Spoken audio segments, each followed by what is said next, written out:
ವಿದ್ಯಾರ್ಥಿ ಮಿತ್ರರೇ, ಕಳೆದ ತರಗತಿಯಲ್ಲಿ ನಾನು ನಿಮಗೆ ಚಾಹಾ ರಘುನಾಥ್ ಅವರ ರಾಗಿ ಮುದ್ದೆ ಅಂತಕ್ಕಂಥ ಗದ್ಯಭಾಗವನ್ನ ನಿಮಗೆ ಹೇಳ್ತಾ ಇದ್ದೆ. ಹಸಿವು ಎಂದ್ರೇನು ಅಂತ ಪ್ರಶ್ನೆ ಮಾಡ್ಕೊಳ್ಳೋಣ. ಫಸ್ಟ್ ಮೊದಲು ಹಸಿವು ಅಂತಂದ್ರೆ ಚರಾಚರ ವಸ್ತುಗಳಿಗೂ ಬೇಕಾಗಿರ್ತಕ್ಕಂತಹ ಒಂದು ಮೂಲ ಪ್ರೇರಣೆ ಶಕ್ತಿ, ಅದು ಅಷ್ಟೇ. ಚರಾಚರ ಅಂದ್ರೆ ಜೀವ ಇರೋದು ಮತ್ತೆ ಜೀವ ಇಲ್ಲದೆ ಇರ್ತಕ್ಕಂಥದ್ದು ಅಂತ. ಜೀವ ಇಲ್ಲದೆ ಇರ್ತಕ್ಕಂಥ ವಸ್ತುಗಳು ಆಹಾರ ಸೇವಿಸ್ತಾವ? ಖಂಡಿತ. ಗಿಡಗಳು, ಮರಗಳು ಅಲ್ವಾ? ಇಲ್ಲ. ನಮಗೆ ಒಂದು ನವ ಚೈತನ್ಯವನ್ನು ಕೊಡೋದೆ ಹಸಿವು. ಹಸಿವಾದಾಗ ಊಟ ಮಾಡ್ತೀವಿ ನೋಡ್ರಿ, ಅದು ಹಸಿವು ಅಂತಕ್ಕಂಥದ್ದು ನಮಗೆ ಮೂಲಭೂತ ಸೌಕರ್ಯಗಳು ಅದು ಒಂದು ಅಷ್ಟೇ. ಆ ಹಸಿವನ್ನು ನೀಗಿಸೋಕ್ಕೋಸ್ಕರನೇ ನಮ್ಮ ಸುತ್ತಮುತ್ತ ಇರತಕ್ಕಂಥ ದೇವರು ಅಥವಾ ಒಂದು ಶಕ್ತಿ ಅಂದ್ಕೊಡ್ರಿ, ಆ ಶಕ್ತಿ ಒಂದು ರೂಪಾಂತರಗೊಂಡು ನಮ್ಗೆಲ್ಲರಿಗೂ ಒಂದು ಕಾಯಕವನ್ನು ಮಾಡಕ್ಕೆ ಹಚ್ಚಿದೆ. ಆ ಕಾಯಕದ ಮಧ್ಯದಲ್ಲಿರ್ತಕ್ಕಂಥ ಒಂದು ವಿಶೇಷ ವಸ್ತುವೇ ಹಸಿವು.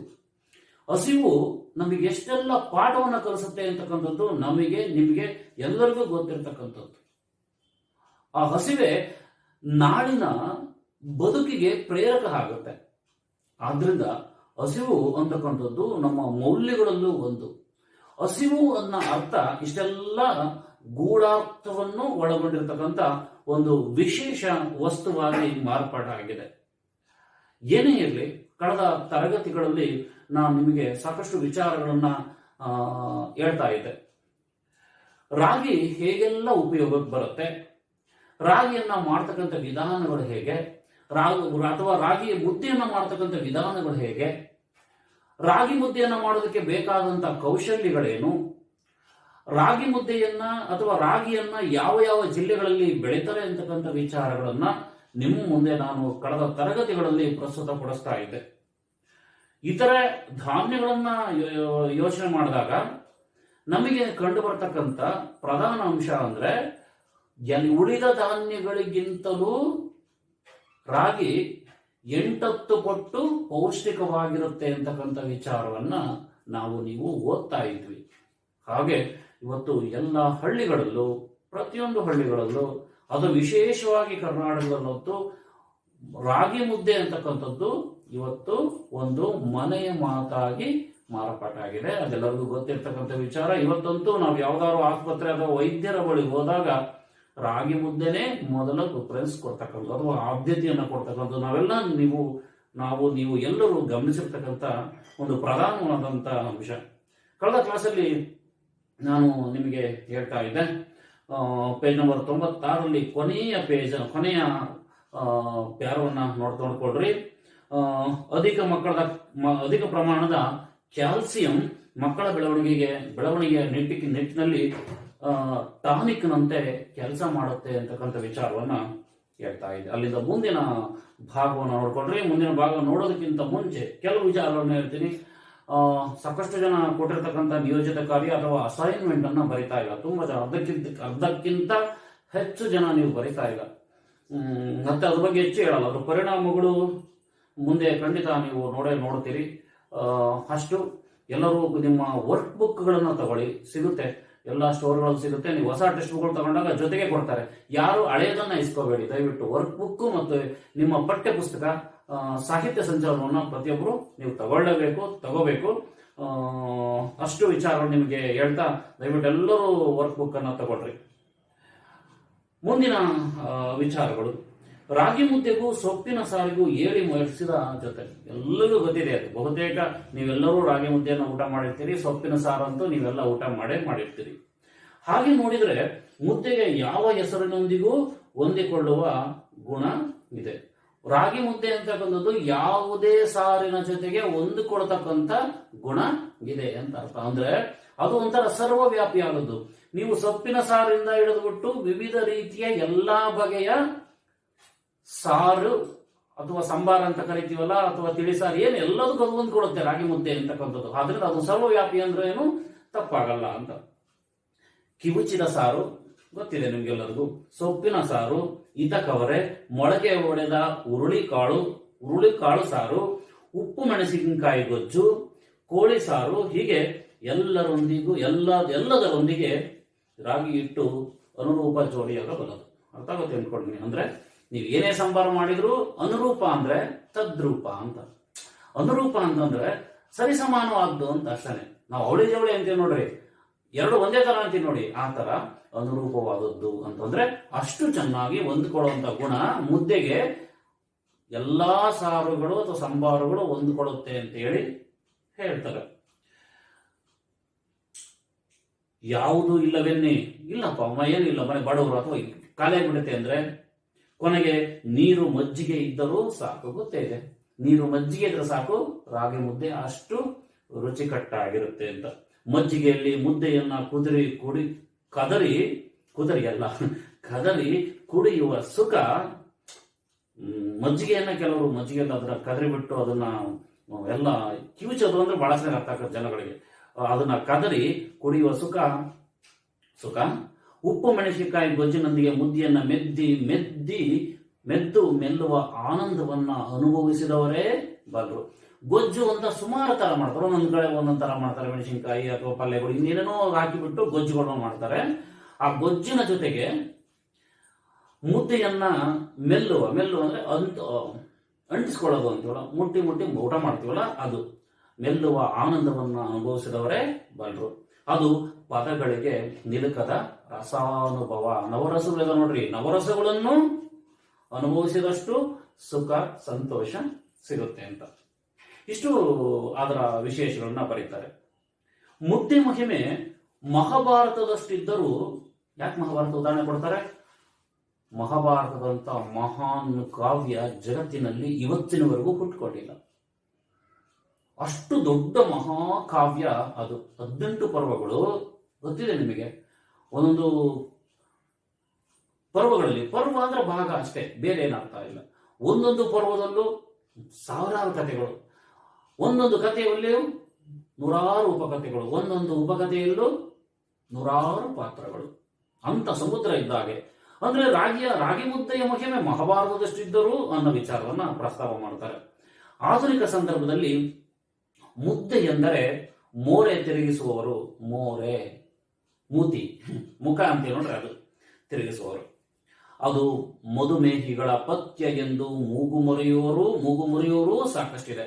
ಮೂಗು ಮುರಿಯುವುದಂದ್ರೆ ತಿರಸ್ಕಾರ ಮಾಡೋದು, ಕೋಪಗೊಳ್ಳೋದು ಅಂತ. ಅದು ನೆನ್ಪಿಟ್ಕೊಟ್ಟ ಪದಗಳು ನೆನ್ಪಿಟ್ಕೊಳ್ರಿ. ತಿರುಗಿಸುವವರು ಅದು ಮಧುಮೇಹಿಗಳ ಪಥ್ಯ. ಮಧುಮೇಹ ಅಂತ ಗೊತ್ತಾಗತ್ತಲ್ಲ, ಸಕ್ಕರೆ ಕಾಯಿಲೆ, ಡಯಾಬಿಟಿಸ್, ಅವ್ರು ಮಾತ್ರ ಊಟ ಮಾಡ್ತಾರೆ. ಅದನ್ನ ಯಾಕೆ ಊಟ ಮಾಡ್ಬೇಕು ಅಂತಕ್ಕಂಥವ್ರು, ತಿರಸ್ಕಾರ ಆದಂಥವರು ಇದ್ದೇ ಇರುತ್ತೆ. ಅದು ಮಧುಮೇಹಿಗಳ ಪಥ್ಯ ಎಂದು ಮೂಗು ಮುರಿಯುವವರು ಸಾಕಷ್ಟಿದ್ದಾರೆ. ಮುದ್ದೆಯ ಮೈ ಬಣ್ಣ ಕಂದಿಸುತ್ತದೆ ಎಂದು ಕಂಗಾಲಾಗುವ ಕೋಮಲಾಂಗಿಯರೂ ಇದ್ದಾರೆ. ಕೋಮಲಾಂಗಿಯರು ಹೆಣ್ಮಕ್ಳು ಅಂತ ಅನ್ಕೊಳ್ಳಿ ಅಲ್ವಾ. ಅವರು ಮುದ್ದೆ ಅಂತಂದ್ರೆ ಅದನ್ನ ತಿರಸ್ಕಾರ ಮಾಡತಕ್ಕಂಥವ್ರು ಸಾಕಷ್ಟು ಜನ ಇದ್ದಾರೆ. ಕೋಮಲಾಂಗಿಯರು ಮುದ್ದೆ ಊಟ ಮಾಡಿದ್ರೆ, ರಾಗಿ ಮುದ್ದೆ ಮಾಡಿಬಿಟ್ರೆ ಕರಗ ಬಿಡ್ತೀವಿ ಏನೋ ಮನೋಭಾವನೇನು ಇದ್ದಾರೆ ಅಂತ. ಮೈ ಬಣ್ಣ ಕಂದಿಸು ಅಂದ್ರೆ ಕುಗ್ಗು ಅಂತ ಅರ್ಥ. ಕಂಗಾಲಾಗುವ ಕೋಮಲಾಂಗಿಯರೂ ಇದ್ದಾರೆ. ಕೋಮಲಾಂಗಿ ಅಂತಂದ್ರೆ ಬಟ್ಟೆಯಾಗಿ ನವಿರಾಗಿ ಇರ್ತಕ್ಕಂಥವ್ರು ಅಂತ ಅಷ್ಟೇ, ಕೋಮಲಾಂಗಿಯರು ಅಂತ. ರಾಗಿ ಎಂದರೆ ಮುದ್ದೆ ಅಥವಾ ರೊಟ್ಟಿ ಎಂದಷ್ಟೇ ಹೇಳುವ ದಿನಗಳು ಈಗಿಲ್ಲ. ರಾಗಿಯಿಂದ ಏನ್ ಮಾಡಬಹುದು? ರೊಟ್ಟಿ ಮುದ್ದೆ ಅಷ್ಟೇನಾ? ಇಲ್ಲ, ಬೇಕಾದಷ್ಟಿದಾವೆ ಅಂತ. ಹೇಳುವ ದಿನಗಳು ಹೀಗಿಲ್ಲ. ರಾಗಿ ದೋಸೆ, ರಾಗಿ ಇಡ್ಲಿ, ರಾಗಿ ಶಾವಿಗೆ, ರಾಗಿ ಚಕ್ಕಲಿ, ರಾಗಿ ಹಪ್ಪಳ, ರಾಗಿ ಬಿಸ್ಕತ್, ಹೀಗೆ ರಾಗಿಯ ಮಹಿಮೆ ದೊಡ್ಡದಾಗಿ ಬೆಳೆಯುತ್ತಲೇ ಇದೆ. ಯೋಚನೆ ಮಾಡಿ, ಬರೀ ರಾಗಿ ಮುದ್ದೆ ಮತ್ತು ರಾಗಿ ರೊಟ್ಟಿ ಅಷ್ಟೇ ಅಲ್ಲ, ಸಾಕಷ್ಟು ವಿಚಾರವನ್ನ ರಾಗಿಯಲ್ಲಿ ಮಾಡುವುದು ಅಂತ ವಿಚಾರವನ್ನ ಹೇಳ್ತಾ ಹೋಗ್ತಾರೆ. ರಾಗಿ ಬಗ್ಗೆ ಮಾತನಾಡುವಾಗ ಕನ್ನಡ ನಾಡಿನ ರೈತರ ನಡುವೆ ರಾಗಿ ಲಕ್ಷ್ಮಣಯ್ಯ ಎಂದೇ ಹೆಸರಾದ ಡಾಕ್ಟರ್ CH ಲಕ್ಷ್ಮಣಯ್ಯನವರನ್ನ ನೀವು ಎಲ್ಲರೂ ನೆನೆಸ್ಕೊಳ್ಳೇಬೇಕು. ಮೈಸೂರಿನ ಹತ್ರ ಇರ್ತಕ್ಕಂಥ ಒಬ್ಬ ದೊಡ್ಡ ಕೃಷಿ ತಜ್ಞ. ಆ ರಾಗಿ ಲಕ್ಷ್ಮಣಯ್ಯ ಅಂತಕ್ಕಂಥ ಹೆಸರಾಗಿರ್ತಕ್ಕಂಥ ಆ ವ್ಯಕ್ತಿಯನ್ನ ನೀವು ಎಲ್ಲರೂ ನೆನಪಿಸ್ಕೊಳ್ಳೇಬೇಕು ಅಂತಕ್ಕಂಥ ವಿಚಾರವನ್ನ ಹೇಳ್ತಾರೆ. ಮೈಸೂರು ತಾಲೂಕಿನ ಹಾರೋಹಳ್ಳಿಯ ಈ ರಾಗಿ ಮೋಹಿಯ ಗಮನ ರಾಗಿಯತ್ತ ಹರಿಯುವ ವೇಳೆಗೆ ರಾಗಿ ತಳಿಗಳ ಕುರಿತು ಸಂಶೋಧನೆ ಸ್ಥಗಿತಗೊಂಡು ದಶಕಗಳಾಗಿದ್ದವು. ಸುಮಾರು ಸರಿ ಎಷ್ಟೋ ದಶಕಗಳು ವರ್ಷಗಳ ನಂತರ ಯಾರು ರಾಗಿ ಬಗ್ಗೆ ಸಂಶೋಧನೆ ಮಾಡಿರಲಿಲ್ಲ ಅಂತ ಸಂದರ್ಭದಲ್ಲಿ ಡಾಕ್ಟರ್ ಲಕ್ಷ್ಮಣಯ್ಯ CH ಲಕ್ಷ್ಮಣಯ್ಯ ಅಂತವರು ಅವರ ಬಗ್ಗೆ ಸಂಶೋಧನೆ ಮಾಡಿದ್ರು ಅಂತ ಹೇಳ್ತಾರೆ. ಇಳುವರಿ ಹಾಗೂ ಆರ್ಥಿಕವಾಗಿ ಅಷ್ಟೇನು ಲಾಭದಾಯಕವಲ್ಲದ ಸ್ಥಳೀಯ ತಳಿಗಳನ್ನ ರೈತರು ನೆಚ್ಚಿಕೊಂಡಿದ್ರು. ಮೊದಲ ರಾಗಿಯ ತಳಿಗಳು ಕಡಿಮೆ ಇದ್ವು, ಸ್ವಲ್ಪ ಅದು ಅಷ್ಟು ಆರ್ಥಿಕವಾಗಿ ಹಣ ಬರದೇ ಇರತಕ್ಕಂಥ ಬೆಳೆಯಾಗಿ ಮಾರ್ಪಾಡಾಗಿತ್ತು ಅಂತ ಹೇಳ್ತಾರೆ. ಇಳುವರಿ ಹಾಗೂ ಆರ್ಥಿಕವಾಗಿ ಅಷ್ಟೇನು ಲಾಭದಾಯಕವಲ್ಲದ ಸ್ಥಳೀಯ ತಳಿಗಳನ್ನು ರೈತರು ನೆಚ್ಚಿಕೊಂಡಿದ್ರು. ಯಾವುದು ಅಲ್ಲಿ ಸಿಗ್ತಕ್ಕಂಥವನ್ನೇ ಹಾಕಿ ರಾಗಿಯನ್ನ ಬೆಳೀತಾ ಇದ್ರು ಅಂತ. ಇಂಥ ಸಂದರ್ಭದಲ್ಲಿ ಲಕ್ಷ್ಮಣಯ್ಯ ಸಂಪರ್ಕ ಪದ್ಧತಿ ಎನ್ನುವ ತಮ್ಮ ನೂತನ ಪರಿಕಲ್ಪನೆಯ ಮೂಲಕ ಹೊಸ ತಳಿಗಳ ಅನ್ವೇಷಣೆಯಲ್ಲಿ ತೊಡಗಿಸಿಕೊಂಡರು. ಅವರೊಂದು ಸಂಪರ್ಕ ಪದ್ಧತಿ ಅಂತ ಹೇಳ್ಬಿಟ್ಟು ಒಂದು ಪದ್ಧತಿ ಮಾಡಿಬಿಟ್ಟು ರಾಗಿಗೆ ವಿಶೇಷವಾದಂತ ಒಂದು ಆದ್ಯತೆಯನ್ನು ಕೊಟ್ಟು ರಾಗಿಯನ್ನ ಬೆಳೆಯುವುದಕ್ಕೆ ಹೊಸ ಪ್ರೋತ್ಸಾಹವನ್ನ ಕೊಟ್ಟು ಒಂದು ವಿಶೇಷವಾದಂತ ಸಂಶೋಧನೆಗೆ ಒತ್ತನ್ನ ಕೊಟ್ಟರು ಡಾಕ್ಟರ್ ಲಕ್ಷ್ಮಣಯ್ಯ CH ಲಕ್ಷ್ಮಣಯ್ಯನವರು ಅಂತ ಹೇಳ್ತಾರೆ. ಈ ನಿಟ್ಟಿನಲ್ಲಿ ಮೈಸೂರು ಮತ್ತು ತಮಿಳುನಾಡಿನ ತಳಿಗಳನ್ನ ಬಳಸ್ಕೊಂಡ್ರು. ಮೈಸೂರು ಮತ್ತು ತಮಿಳುನಾಡಲ್ಲಿ ಬೆಳೀತಕ್ಕಂಥ ರಾಗಿಯನ್ನು ತರಿಸ್ಕೊಂಡು ಹೊಸ ಸಂಶೋಧನೆಯನ್ನ ಮಾಡಿದ್ರು ಅಂತ ಹೇಳ್ತಾರೆ. ಪರಿಣಾಮವಾಗಿ ದೊರೆತದ್ದು ಅದ್ಭುತವಾದಂತಹ ಯಶಸ್ಸು. ಯಾವಾಗ ಎರಡೂ ಕಡೆ ಮೈಸೂರು ಮತ್ತು ತಮಿಳುನಾಡು ಎರಡೂ ಕಡೆ ತರಿಸ್ಕೊಂಡು ಸಂಶೋಧನೆ ಮಾಡಿದಾಗ ಅವ್ರಿಗೊಂದು ಯಶಸ್ಸು ಸಿಕ್ತು. ರಾಗಿಯ ಬೆಳೆಯನ್ನ ಹೀಗೂ ಬೆಳಿಬಹುದು ಅಂತ. ಇವತ್ತು ರಾಗಿಯನ್ನ ಬಳಸ್ತಕ್ಕಂಥವರ ಪ್ರಮಾಣ ದಿನದಿನಕ್ಕೂ ಹೆಚ್ಚಾಗ್ತಾ ಇದೆ. ದಿನದಿಕ್ಕೂ ಹೆಚ್ಚಾಗ್ತಿರ್ತಕ್ಕಂಥ ಪ್ರಮಾಣ ರಾಗಿಯ ಮೂಲ ವಸ್ತು ಏನಿದೆ, ರಾಗಿ ಏನಿದೆ, ಅದು ಎಲ್ಲ ಫ್ಯಾಕ್ಟರಿಗಳಿಗೂ ಬೇಕಾಗಿದೆ. ಇವತ್ತು ಇಡೀ ದೇಶದಾದ್ಯಂತ ಮಕ್ಕಳಿಗೆ ತಯಾರಿಸ್ತಕ್ಕಂಥ ಎಲ್ಲ ಪ್ರಾಡಕ್ಟ್ಸ್ಗಳಿಗೆ ರಾಗಿಯೇ ಮೂಲ ಜೀವಾಧಾರ. ಅಷ್ಟೇ ಅಲ್ಲ, ಬೇರೆ ಬೇರೆ ಸಂಶೋಧನೆಗಳಿಗೂ ರಾಗಿಯನ್ನ ಬಳಸ್ತಾರೆ. ಇವತ್ತೊಂದು ಜನಗಳು ರಾಗಿಯನ್ನ ಕೇಳಿ ಪಡ್ಕೊಂಡು ಮನೆಗಳಿಗೆ ತಂದು ರಾಗಿಯನ್ನು ಊಟ ಮಾಡ್ತಾರೆ. ಯಾಕೆಂದ್ರೆ ಇವತ್ತು ಅದು ಸರ್ವವ್ಯಾಪಿ ಆಗ್ಬಿಟ್ಟಿದೆ. ಇವತ್ತು ರಾಗಿಯನ್ನು ಊಟ ಮಾಡೋದ್ರಿಂದ ಏನೇನು ಅನುಕೂಲ ಆಗಿದೆ ಅಂತಕ್ಕಂಥ ಜನಗಳು ಇವತ್ತು ತಿಳ್ಕೊಂತಾ ಇದ್ದಾರೆ. ಆದ್ರಿಂದ ರಾಗಿ ಅಂತಕ್ಕಂಥದ್ದು ಇವತ್ತಿನ ಕಾಲದಲ್ಲಿ ಸ್ವಲ್ಪ ಮಟ್ಟಿಗಾದ್ರೂ ಅದರ ಬಳಕೆಯ ಪ್ರಮಾಣ ಜಾಸ್ತಿ ಆಗ್ತಾ ಇದೆ. ಅಷ್ಟೇ ಅಲ್ಲ, ಇವತ್ತು ರಾಗಿ ಪ್ರಮುಖ ಆಹಾರವಾಗಿ ಆಸ್ಟ್ರೇಲಿಯಾ, ನ್ಯೂಜಿಲೆಂಡ್, ಅಮೆರಿಕ ಮುಂತಾದಂತ ಪ್ರಮುಖ ರಾಷ್ಟ್ರಗಳಲ್ಲೂ ಸಹ ಆಮದನ್ನ ಮಾಡ್ಕೊಂತಿದ್ದಾರೆ ಭಾರತದಿಂದ. ಅಷ್ಟೇ ಅಲ್ಲ, ಅಲ್ಲೂ ಸಹ ಬೆಳೆಯೋದಕ್ಕೆ ವಾತಾವರಣವನ್ನ ಕಲ್ಪಿಸ್ಕೊಳ್ತಾ ಇದ್ದಾರೆ. ಬಹಳ ಒಳ್ಳೆ ಉದಾಹರಣೆ ಇಸ್ರೇಲ್ ಅಪ್ಪಟ ಒಂದು ಮರಳುಗಾಡು ಪ್ರದೇಶ. ಬಹುತೇಕ ಒಂದು ತಿಂಗಳು ಮಳೆಯೂ ಬರದೇ ಇರತಕ್ಕಂಥ ರಾಷ್ಟ್ರ ಇಸ್ರೇಲ್. ಅದು ಇವತ್ತು ಅಂತ ಮರಳುಗಾಡು ಪ್ರದೇಶದಲ್ಲೂ ಬಹಳ ಕಡಿಮೆ ಜಾಗ. ಅದು ಸುತ್ತಲೂ ಅರಬ್ ಕಂಟ್ರೀಸ್ ಮಧ್ಯದಲ್ಲಿರ್ತಕ್ಕಂಥ ಒಂದು ಏಕೈಕ ಕ್ರಿಶ್ಚಿಯನ್ ರಾಷ್ಟ್ರ, ಕ್ಯಾಥೋಲಿಕ್ ರಾಷ್ಟ್ರ ಅದು. ಇವತ್ತು ಮನೆ ಅಂಗಳದಲ್ಲಿ ರಾಗಿ ಬೆಳೆದು ಪ್ರಪಂಚಕ್ಕೆ ಅಂತ ಶ್ರೇಷ್ಠವಾದ ರಾಗಿಯನ್ನ, ಕೃಷಿ ಪದ್ಧತಿಯನ್ನ ತಂದುಕೊಟ್ಟಂತವ್ರು ಇಸ್ರೇಲ್ನವರು. ಯೋಚನೆ ಮಾಡ್ಕೊಳ್ರಿ. ಅಂದ್ರೆ ರಾಗಿ ಇವತ್ತು ದಿನದಿನಕ್ಕೂ ವಿಶ್ವವ್ಯಾಪಿ ಆಗ್ತಾ ಇದೆ. ಇವತ್ತು ಸ್ಟ್ಯಾಂಡರ್ಡ್ ಆಗಿ ರಾಗಿಯನ್ನೇ ಮರ್ತು ಬಿಟ್ಬಿಟ್ಟಿದ್ವೇನೋ ಅಂತ ಭಾವನೆಗಳು ಬರ್ತಾ ಇರ್ತಕ್ಕಂಥ ಸಂದರ್ಭದಲ್ಲಿ ಇವತ್ತು ವಿದೇಶಿಯರು ಆ ಪ್ರಮಾಣದಲ್ಲಿ ಇವತ್ತು ನೋಡ್ತಾ ಇದ್ದಾರೆ. ಬರೀ ಭಾರತದಲ್ಲಷ್ಟೇ ಅಲ್ಲ, ವಿದೇಶದಲ್ಲೂ ಅದರ ಪ್ರಮಾಣ ಇವತ್ತು ಜಾಸ್ತಿ ಆಗ್ತಾ ಇದೆ. ಏನೇ ಇರಲಿ, ಇವತ್ತು ಆಫ್ರಿಕಾ ಮುಂತಾದಂತ ರಾಷ್ಟ್ರಗಳಲ್ಲೂ ಸಹ, ಇಥೋಪಿಯಾ ರಾಷ್ಟ್ರ, ಆಫ್ರಿಕಾ ಖಂಡದಲ್ಲಂತೂ ವಿಪರೀತವಾಗಿ ಯಾವಾಗಲೂ ಬೆಳೀತಾನೆ ಇದ್ದಾರೆ. ಅಂತ ರಾಷ್ಟ್ರಗಳಿಂದ ಅಥವಾ ಭಾರತದಂತ ರಾಷ್ಟ್ರಗಳಿಂದ, ಅದರಲ್ಲೂ ದಕ್ಷಿಣ ಭಾರತದಲ್ಲಿ ವಿಪರೀತವಾಗಿ, ತಮಿಳುನಾಡು ಮತ್ತು ಕರ್ನಾಟಕದಲ್ಲಂತೂ ವಿಪರೀತವಾಗಿ, ಮಹಾರಾಷ್ಟ್ರದಲ್ಲಿ ಬೆಳೀತಾರೆ, ಎಲ್ಲ ಕಡೆ ಬೆಳೀತಾರೆ. ಕರ್ನಾಟಕ, ದಕ್ಷಿಣ ಭಾರತದ ಎಲ್ಲ ಕಡೆ ರಾಗಿಯನ್ನ ಬೆಳೀತಾ ಹೋಗ್ತಾರೆ. ಆದ್ರಿಂದ ರಾಗಿ ಸರ್ವವ್ಯಾಪಿ ಆಗ್ತಾ ಇದೆ. ಅಮೆರಿಕದಂತ ರಾಷ್ಟ್ರದಲ್ಲೂ ಕೆಲವು ಪ್ರಾಂತ್ಯಗಳಲ್ಲೂ ಸಹ ಅಷ್ಟೇ. ಇವತ್ತು ಅಲ್ಲೂ ಕೃಷಿಯ ಬಗ್ಗೆ ಸಂಶೋಧನೆಗಳು ಮಾಡಿ ರಾಗಿಯಿಂದ ಆಗ್ತಕ್ಕಂಥ ಅನುಕೂಲಗಳನ್ನು ಅವರು ಮಾಡ್ಕೊಳ್ತಾನೆ ಇದ್ದಾರೆ. ಜೊತೆಗೆ ಕೆಲವೇ ದಿನಗಳಲ್ಲಿ ರಾಗಿಗೂ ಪೇಟೆಂಟ್ ಅನ್ನು ತಗೋಬಹುದೇನೋ ಅಂತಕ್ಕಂಥ ಪ್ರಸಂಗಗಳು ಬರ್ತಾ ಇದೆ. ಭಾರತದ ಅತ್ಯಂತ ಅಮೂಲ್ಯ ವಸ್ತುಗಳು ಅಥವಾ ಎಷ್ಟೋ ವಸ್ತುಗಳನ್ನ ವಿದೇಶಿಯರು ಪೇಟೆಂಟ್ ಮಾಡ್ಕೊಂಡಿದ್ದಾರೆ. ಪೇಟೆಂಟ್ ಅಂದ್ರೆ ಏಕಸ್ವಾಮ್ಯತೆ ಅಂತ. ಒಮ್ಮೆ ತಯಾರಿಸಿದಂತ ಯಾವುದೇ ವಸ್ತುವನ್ನ ಇತರ ದೇಶದವರು, ಇತರ ವ್ಯಕ್ತಿಗಳು, ಇತರ ಸಂಸ್ಥೆಗಳು, ಇತರ ಕಾರ್ಖಾನೆಗಳು ಯಾರು ತಯಾರಿಸಾಗಿಲ್ಲ. ಅದೇ ಪೇಟೆಂಟ್ ಅಂತ. ಅರಿಶಿಣ ಬೇರೆ ದೇಶರು ತಗೊಂಡ್ರು, ಅಥವಾ ಇನ್ನುಳಿದಂತ ಎಲ್ಲವೂ ಅಷ್ಟೇ. ಭಾರತದ ಮೂಲ ಸ್ವಭಾವ ಏನು, ಮೂಲ ವಸ್ತುಗಳನ್ನ ಬೇರೆಯವರು ತಗೊಳ್ತಾ ಹೋದ್ರು. ಮಸಾಲ ಪದಾರ್ಥಗಳು ಇಡೀ ಪ್ರಪಂಚಕ್ಕೆ ಹೆಸರುವಾಸಿಯಾದಂತ ದೇಶ. ಇವತ್ತು ಮಸಾಲ ಪದಾರ್ಥಗಳು ಇವತ್ತು ಭಾರತದಲ್ಲೇ ಕೊರತೆ ಕಾಣಿಸ್ತಾ ಇದೆ. ಅಂದ್ರೆ ವಿದೇಶಿಯರು ಅದನ್ನ ಚೆನ್ನಾಗಿ ಅರ್ಥ ಮಾಡ್ಕೊಳ್ತಾ ಹೋದ್ರು. ಏನೇ ಇರಲಿ, ರಾಗಿಗೂ ಪೇಟೆಂಟ್ ತಗೊಳ್ಳುವಂತ ಕಾಲ ಬಹಳ ಸನ್ನಿಹದಲ್ಲಿದೆ. ಆದ್ರಿಂದ ಕಾರಣ ಇಷ್ಟೇ, ಅಷ್ಟು ಅಮೂಲ್ಯವಾದದ್ದು ರಾಗಿ ಅಂತಕ್ಕಂಥ ವಿಚಾರಗಳು ನಮಗೆ ಗೊತ್ತಾಗ್ತಾನೆ ಹೋಗುತ್ತೆ. ಏನೇ ಇರಲಿ, ಆ ವಿಚಾರವನ್ನು ಹೇಳ್ತಾರೆ. ಆದ್ರಿಂದ ಮೈಸೂರು ಮತ್ತು ತಮಿಳುನಾಡಿನಿಂದ ತರಿಸಿಕೊಂಡಂತಹ ರಾಗಿಯಿಂದ CH ಲಕ್ಷ್ಮಣರಾವ್ ಅವರಿಗೆ CH ಲಕ್ಷ್ಮಣಯ್ಯನವರಿಗೆ ಅದ್ಭುತ ಯಶಸ್ಸು ಸಿಕ್ತು ಅಂತ ಹೇಳ್ಬಿಟ್ಟು ಹೇಳ್ತಾ ಹೋಗ್ತಾರೆ. ಮಳೆಯನ್ನ ಅನುಸರಿಸಿ ವರ್ಷಕ್ಕೆ 2 ಸಲ ರೈತರು ರಾಗಿ ಬೆಳೆಯುತ್ತಿದ್ದನ್ನ ಗಮನಿಸಿದ ಲಕ್ಷ್ಮಣಯ್ಯ ವರ್ಷದ ಎಲ್ಲಾ ಅವಧಿಯಲ್ಲೂ ಬೆಳೆಯಬಹುದಾದ ಕಡಿಮೆ ಅವಧಿ, ಕಡಿಮೆ ನೀರಿನಲ್ಲಿ ಬೆಳೆಯುವ ಹೊಸ ತಳಿಗಳನ್ನ ಅಭಿವೃದ್ಧಿಪಡಿಸಿದರು. 2 ಸರಿ ಮ್ಯಾಕ್ಸಿಮಮ್ ಅಥವಾ ಜಾಸ್ತಿ ಅಂದ್ರೆ 3 ಸರಿ ಮಳೆ ಬಂದ್ರೆ ಸಾಕು, ರಾಗಿ ಫಸಲಿ ಬಂದ್ಬಿಡುತ್ತೆ. ಅಥವಾ ಎಂತ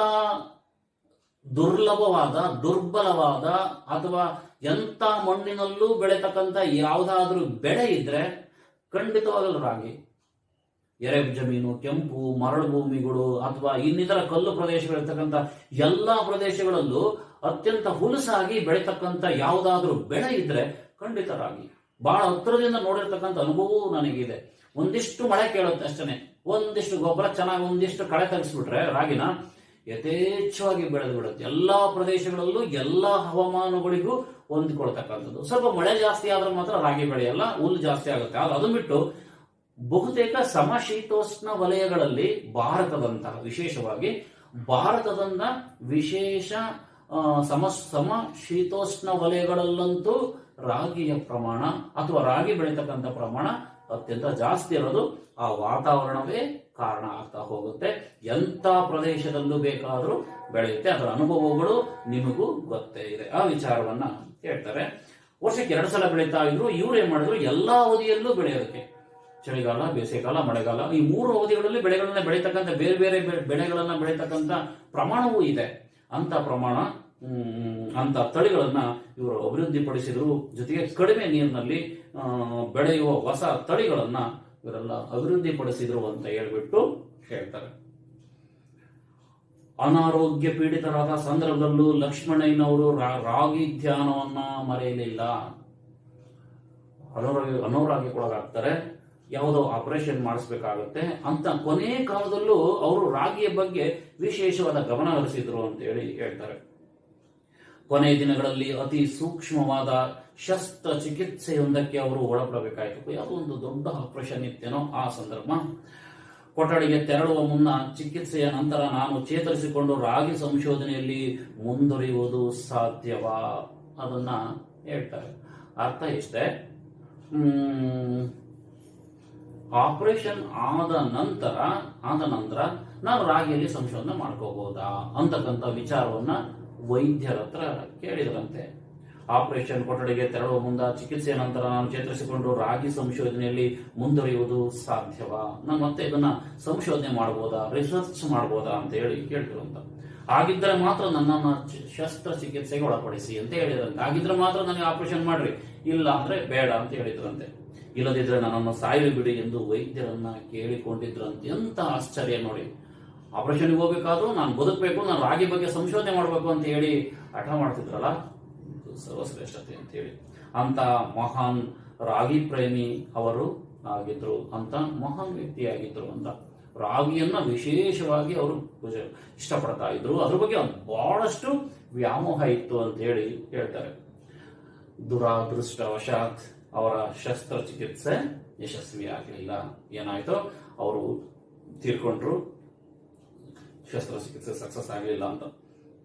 ಅಂತ್ಯ ಸಂಸ್ಕಾರದ ಮೊದಲು ನನ್ನ ದೇಹದ ಮೇಲೆ ಒಂದು ಮುಷ್ಟಿ ರಾಗಿ ಸುರಿಯಿರಿ ಎಂಬುದು ಲಕ್ಷ್ಮಣಯ್ಯನವರು ತಮ್ಮ ಪತ್ನಿ ಬಳಿ ಕೇಳಿಕೊಂಡಿದ್ದ ಕೊನೆಯ ಆಸೆಯೂ ಆಗಿತ್ತು. ಎಷ್ಟು ವಿಚಿತ್ರ ಅಲ್ವಾ, ಎಂತ ಆಸೆ ಇತ್ತು ಅಲ್ವಾ ಅವರಿಗೆ, ಅದನ್ನ ಹೇಳ್ತಾ ಹೋಗ್ತಾರೆ. ಅಂದ್ರೆ ನಾನು ಸತ್ತ ಮೇಲೂ ನನ್ನ ದೇಹದ ಮೇಲೆ ಒಂದು ಇಡೀ ರಾಗಿನ ಸುರಿಯಿರಿ ಅಂತಕ್ಕಂಥದ್ದು.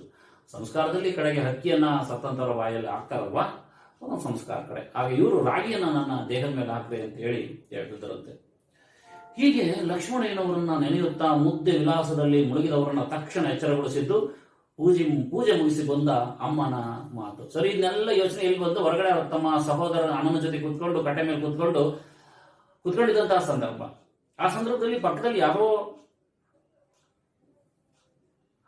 ಕಟ್ಟಡದ ಕೆಲಸಗಾರರು, ಕಾರ್ಮಿಕರು ತಂದಿದ್ದಂತ ಊಟವನ್ನ ಬುತ್ತಿಯನ್ನ ಬಿಚ್ಚಿ ಊಟ ಮಾಡ್ಬೇಕಾದ್ರೆ ಅವ್ರಿಗೆ ಘಮ ಘಮ ಅಂತಕ್ಕಂಥ ವಾಸನೆ ಬಂತು ಅಂತ.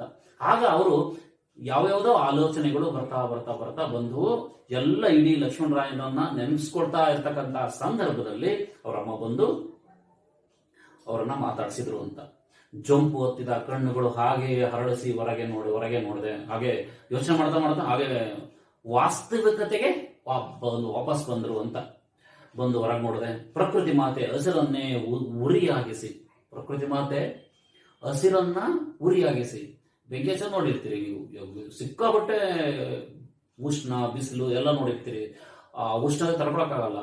ಪ್ರಕೃತಿ ಮಾತೆ ಹಸಿರನ್ನೇ ಎಲ್ಲಾ ಕಡೆ ಬಿಸಿಬಿಟ್ರೆ ಆ ವಾತಾವರಣ ಅದೆಷ್ಟು ಸುಂದರವಾಗಿರುತ್ತೆ, ಅದೆಷ್ಟು ಸೊಗಸಾಗಿರುತ್ತೆ.